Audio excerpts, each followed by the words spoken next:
Hello, this is Eddie from Weatherseal Windows in Romford. I'm calling today for a free quotation on your windows and doors, and then we go from there.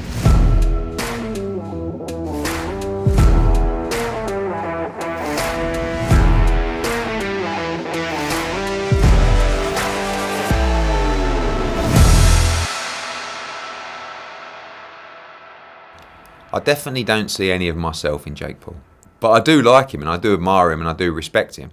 I guess the only similarities between us is probably the stubbornness. You know, if someone tells us it can't be done, then it's a bad idea to tell us something like that. And I think I like what he's doing. Forget the talk about him becoming a world champion or beating Canelo Alvarez, but everybody has a right to become a professional fighter. There's no barriers in that respect. It just so happens that he has a huge profile that enables him to earn millions of dollars in doing it. He's not the worst fighter I've ever seen. He's definitely not the best fighter I've ever seen, but he's dedicating himself to the sport. You know, he's doing the hard spars, the hard training camps, and a lot of people are tuning in to watch him fight. So I actually think that I have no problem with the fact that he's in the sport, he's bringing new eyeballs to the sport, and as I said, he's helped us bring new eyeballs and new excitement to this event. So as a promoter or a fighter, no problem with Mr. Paul. Can we talk about your boxing career? So you had a couple of amateur fights, right? Yeah, I had 3 amateur fights, pretty awful in general. I grew up from the age of 8 around boxing, so I would be in the gym hanging around with Frank Bruno, Nazim Hamed, Nigel Benn, Chris Eubank, you know, all these great fighters. So as a young kid, you watch them and you think you have the ability to do it yourself, which definitely wasn't the case. But, you know, grew up in a world of boxing and have always been the biggest fight fan since I was a kid. What made you kind of walk away from it? I kept getting chinned, really. So, you know, you probably won't believe it now, but I was a very skinny, sort of beanpole kid, very tall for my age. And, you know, this was talking about 13 years of age, this sort of 14. And as I was getting a little bit better, I would step up the opposition. And unfortunately, quickly realised that I wasn't particularly good. I remember one sparring session, took a big left hook and the sort of head guard went to the side and the stars were spinning around. And I thought, you know what, I think that's my lot. And made an early retirement and an early exit. I think when I left college, I was supposed to go to university, but decided to go into the workplace. And I was incredibly lucky and blessed to have a successful dad, you know, and have a great upbringing. You know, I didn't really want for anything. My dad always taught me about winning. He'd never give me anything for nothing. He'd make me work for everything. But of course, I had a very fortunate upbringing. But I was always Barry Hearn's son. And there was a chip on my shoulder to say, I don't want to go and work for Matchroom, because everyone just said, well, you don't need to get any qualifications. You're going to go and work for your dad. So when I left college, I wrote to all the sports management and marketing companies and would go for interviews, you know, with them and sort of sit down and look at my CV and say, can I ask you, are you any relation to Barry Hearn? And I'll say, yes, my dad. And they'd sort of say, what are you doing here? But it was important to get that 4 or 5 years experience travelling around the world. I was representing athletes. I was on the PGA Tour and the European Tour, Golf Tour, representing golfers and getting that foundation. Because I knew the way that our family operates, I had no choice but to end up running Matchroom. But I wanted to get the foundations and just learn about the business without walking straight into the job. But obviously, we always say family first, business close second. And that is how Matchroom operates. It's a family business that we're incredibly proud of and have a huge passion for. So I knew where I was going, but I just wanted to experience something different. And my dad's head office was in Romford, and I wanted to go and work in the West End. So I was in Covent Garden for a few years and travelling through and around the world with the golf tour and learning how to represent athletes, which has been a key experience for me. All right, so you were a kind of double glazing salesman before, prior to that? So. Yeah, when I was about 15 or 16, when I was at college in Romford, I would work for a company called Weatherseal Windows in Romford, 6 till 8 p.m. after college every night. And selling double glazing is unquestionably the hardest thing to do. I mean, you imagine now you're sitting at home and you receive a phone call from me trying to sell you windows. I mean, the rejection, you know, the experience of learning. Selling is the most important skill in business. But the ability to sell cold on the phone is one of the hardest skills that you can ever achieve. And I've always been blessed with a big mouth. So this was second nature to me, selling anyway. But doing it on a phone was building the foundations of rejection and overcoming that. And the art of sales, you know, it's not just about, any form of sales is a skill. It doesn't matter what you're selling. And it's massively undervalued. I think, in society today. That certainly built the foundations. I can't tell you that selling double glazing helped me deliver strong press conferences, but press conferences are a lot easier than selling double glazing. Did you have a kind of pattern? Do you remember that pattern that you had? Of course. Hello, this is Eddie from Weatherseal Windows in Romford. I'm calling today for a free quotation on your windows and doors, and then we go from there. So you might say to me, unfortunately, you had an answer for everything. Unfortunately, I've just had some new windows installed. Really, can I ask you what windows they are? UV PVC, aluminium, wood? Oh, they're wood. Well, this is a problem. You should really look at UV PVC. I think wood over the years will deteriorate a lot quicker. The good news is I have some sales reps in your area that could pop round tomorrow at any time and just give you a free consultation without obligation on some new UV PVC windows and doors. Okay, and then we go from there. This is just sales. You have to have the ability to think on your feet, and exciting times. You imagine you go into a room at 15 or 16 and there's 30 people in the room, smoking back then, eating Monster Munch. I mean, it was like, Slob Central. And you just get a phone book and they go, you're on D. And you remember the phone books? You might be a bit before your time, but you go through D and you phone everyone. And it might take you 200 calls till you get a lead. But as soon as that person says, okay, what time do you want to come round tomorrow? Bang. You take that, you arrange the appointment, you go out to the main sales group, and that is called a lead. £5 bonus and £1 an hour extra for the week. In your career, had you just been a success, would that have been enough, or was it always important that you outperformed your dad? I think that it's the only thing, going back to winning, it's the only way I could see victory was to outperform him or to create a name for myself, because Frank Lampard went to my school. He was the year above me. Same thing for him. He was Frank's son. His dad was Frank Lampard Sr., played for West Ham, very well-known athlete, footballer. And I know, having spoken to Frank recently, that is an underlying drive that he had. Because you get a lot of criticism to say, I can't give you the rags to riches story about me. I came from this, this estate, that. But what I can tell you is it's a different kind of struggle. It's not as tough growing up, but it's just something inside you to try and create your own identity is difficult with a successful father. You see it with Conor Benn now. You see it with Chris Eubank Jr. But ask yourself, Conor Benn is involved in a sport like boxing, which is typically a sport for people that have come from, lesser backgrounds. Conor Benn had an upbringing like me, yet he works harder than any fighter in the gym. He might be more ferocious than any fighter in the gym. So why is that? That's something inside. That's a personal drive. And I think that you see that with people. Everyone's got their own ambitions. Mine is, how do I achieve something myself? And the only way I'll do that is to outperform him, because if not, I'll be Barry Hearn's son. Yeah, you've been given a business. Yeah, so what? Okay, how do you take the business to new levels? Take it from a family business to a global business, float the business on the stock market, go into other markets, change the face of boxing forever, globally. That's the kind of ambitions that I have, and that's how I can deem myself a success. Talking about the competitiveness of your dad, I read that you kind of sparred each other at 15, and what were those sparring sessions like? Well, it was 16. He came from East London, and his dad was a bus driver, and when he made money, obviously I was born, and he was very concerned about me growing up to become a silver spoon kid, as he sometimes calls me, and all the things that he hated growing up. So he always wanted to, try and keep me humble, make me work for it, and he just said to me that when I get to 18, he's going to take me down the gym and give me a lesson, of what it's like to be a man, if you like. And no one could ever really get their head around that, especially the school that I went to. But when I got to 16, I was already 6 foot plus, and he said, we're going to have to bring it forward. So we went down the gym, into the Matchroom gym, and we put on the small gloves, and we went at it, toe to toe. And, I remember seeing him, through my guard, and just his teeth gritted, and he was just winging them in around the side of my head. I think in the third round, I dropped him with a body shot, and he never got up. And he was the proudest dad. I mean, I couldn't really get my head around it at the time, but it was in the paper the next day. Like, he literally phoned everyone to tell him that I'd knocked him out. and won the fight, because it was like his seal of approval to go, he's all right, my son. He's one of us, and that's how we were brought up. It was his way of saying, I want to make sure that you're okay. And it was a lot of fun.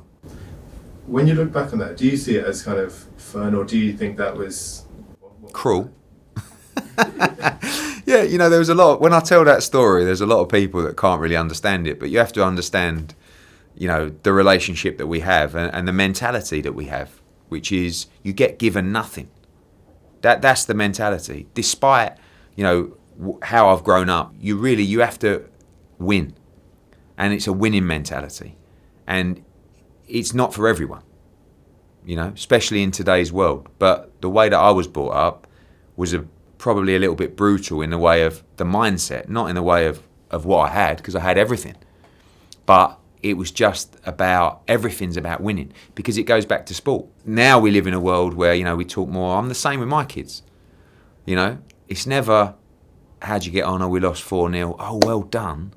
You took part, and that's fantastic. And it is. But you lost 4-0. 1, you lost. 2, that's not acceptable. And 3, you better win next time. And that's hard having 2 daughters. But that's, and that's why I'm really not welcome down the hockey or the netball matches. But that's the mentality that we have. And let's be honest, winning's the only thing. If you want to be successful at what you do, if you want to be the top, winning is everything. So yes, taking part is important. Being kind is important. Having respect to manners is important. But winning is everything. And that's how I was brought up. And, even playing at a reasonably high level with cricket for Essex for many years, come home, how many runs did you score? 4. Useless. What are you doing? Oh, no, I did. Yeah. Come on. Go back tomorrow and make it right. And that's how I was brought up. No Context Hearn's a weird one, because when it started, the guy who runs it, a guy called Andy, works for the NHS, sent me a direct message and said, look, do you mind if I start this No Context Hearn page? It's basically going to take bits of your interviews and use them sort of out of context, if you like, or in context, or whatever the clip might be. And I sort of said, yeah, no, just crack on.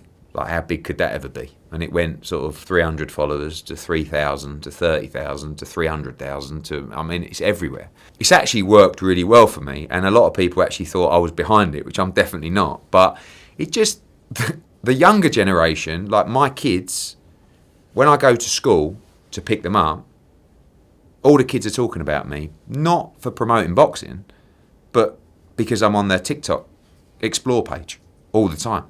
So it can be a little bit draining, because I don't mind talking boxing to people, but then when I get to a situation where I'm on a train or whatever and someone sits down next to me and says, can you do that one, where you're in the car? And I just think, oh, but, I guess I'm in a business where views, profile is everything. So I have to embrace No Context Hearn. I have noticed that I've appeared on the GIF imagery on the iPhone. So sometimes I openly admit I have sent a couple of GIFs of myself, but then started to think that was a bit sad. So I've stopped doing that. In terms of my favourite one, I don't know, there's so many. My darling, you in the headband, you are different gravy is right up there. But you put that into context, I was selling strawberries on a market stall in Hull. One of my fighters owns a very famous sort of family fruit store in Hull. And I said, I'll show you how it's done. And it got filmed. So, there's been so many over the years. And it's quite nice, because there's a lot of memories. Like, some of them are 10 years old. And, funny to see the journey that I've been on, which has ultimately been followed by a camera for so long. The stadium experience is amazing in that everyone will be coming up to me asking me for photos, but then I get on the mic at the end and the whole stadium will boo. In total control of the fight. Got sloppy, got caught and never recovered. I don't mind that. That's a theatre of what I do. But, social media is a very different world.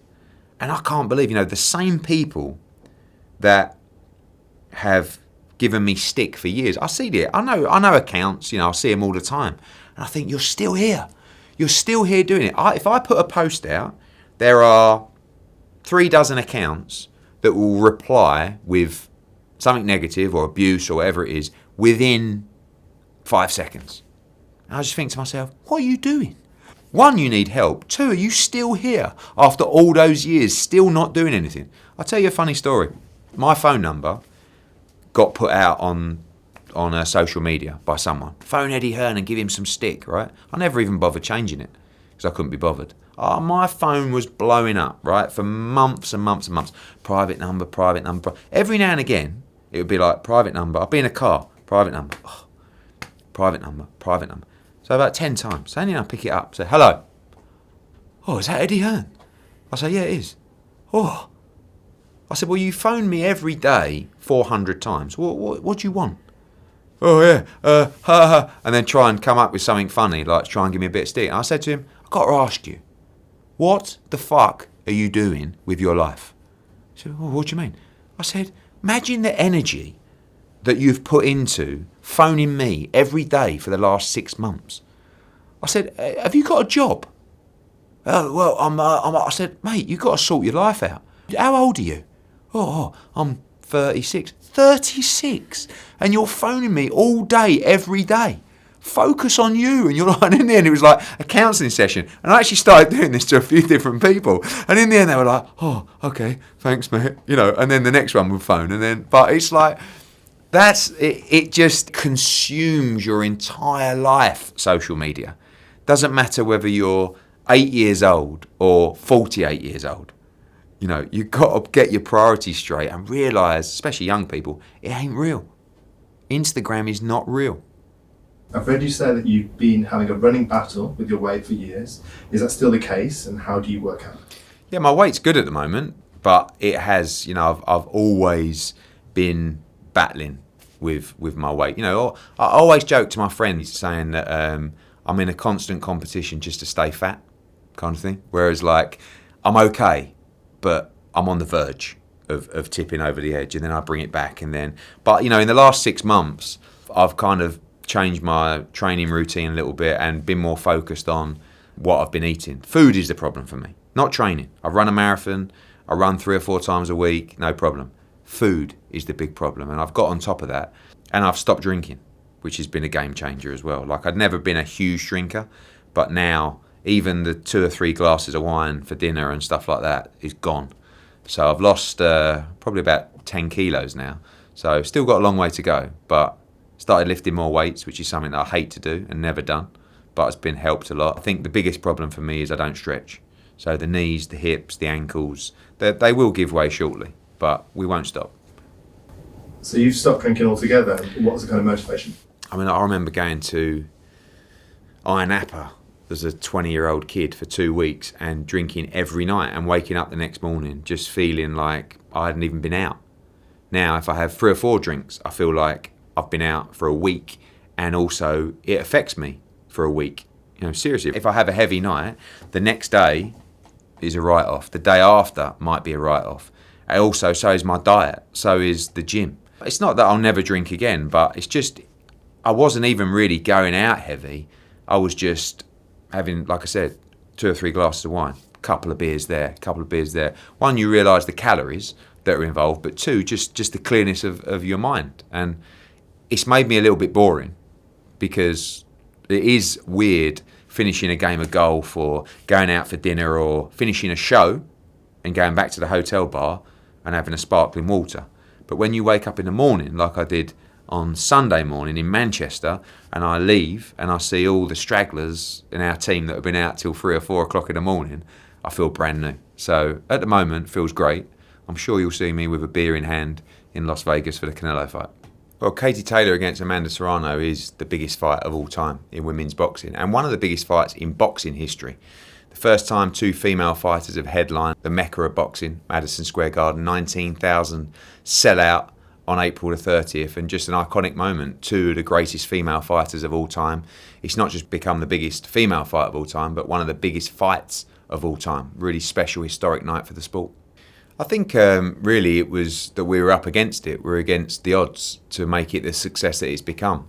About 6 years ago, Katie Taylor sent me a DM on Twitter saying that she'd like to change the face of women's professional boxing. She did it in the amateurs. This is a girl that used to go into the gym with her ponytail hidden behind her headguard and pretend she was a boy to be allowed in the boxing gym. When she used to compete, she was Kay Taylor, not Katie Taylor, because she was pretending to be a boy. She was fighting other boys. She campaigned to the IOC, the Olympic Committee, to allow female boxing in the Olympics. She had to have an exhibition fight in front of the committee to convince them to put women's boxing in the Olympics. And she had a dream, she had a desire to change the face of female boxing, and I was taken in by that. I felt her passion for the sport.